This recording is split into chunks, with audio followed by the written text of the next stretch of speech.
Okay, just doing some testing with the Opinel Edge. I'd already sharpened this, dulled it doing some testing cutting meat, and then I'd steeled the damage, and the damage had come from cutting on a ceramic plate. So, I mean, it's already not what you call an ideal edge, but it was pretty sharp. And I've just been making lots of little bits of paper, not being super wasteful, and uh, just cutting these into really thin strips. So, as an example, just thin strips like that, just hundreds of them. Not measuring, I don't care, but to show you where it is now, you can see I can cut the cardboard fairly easily.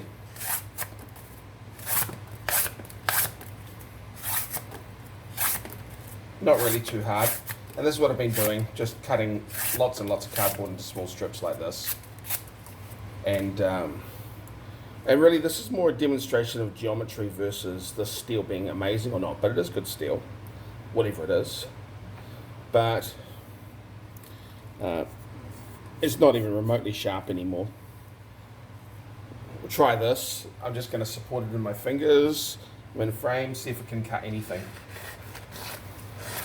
See, it's not very good.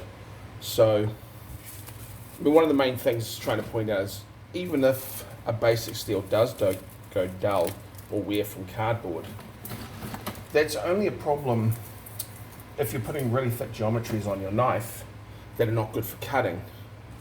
And this one is fairly thin behind the edge, about 4 thousandths, probably less than that, about 12 DPS edge. So even though it's dull,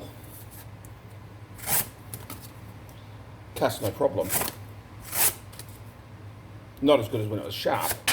But now what I want to test is its restorative properties, just to get a working edge back on a steel. So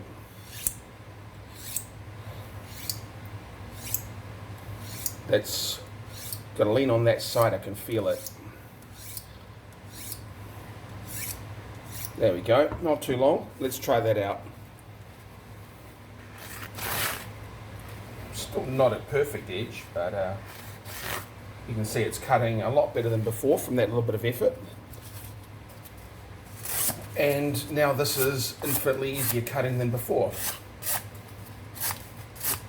And so the good thing about a simple steel and a simple geometry, of course, cuts when it's blunt. You know, that was completely blunt, but I could still cut tomatoes with it, I could still cut potatoes and things with it. I could still cut reasonably cleanly through the cardboard, and even though it was blunt, it actually was still less force than if I used a sharp factory knife, just because of the geometry. And now I'll probably be able to go and do this for hundreds more slices before it gets to the point where all I need to do is this. Cost of sharpening. We'll see if it's... See that? Coming off quite easily. So I did about 5 or 10 minutes of work, about 5 seconds of sharpening. I'm quite happy. You don't have to have a giant one like this. You can make one that's just 1 inch long and use it. But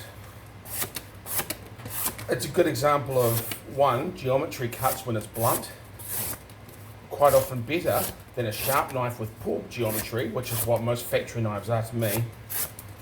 And the effort to restore that, to go and do all the work again.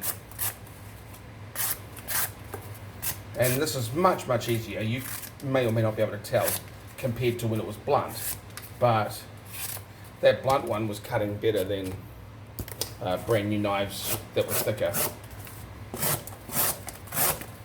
And you can go on forever with a geometry like this, because when it gets blunt after another 10 minutes of work, I'm going to do that and keep going. That's it.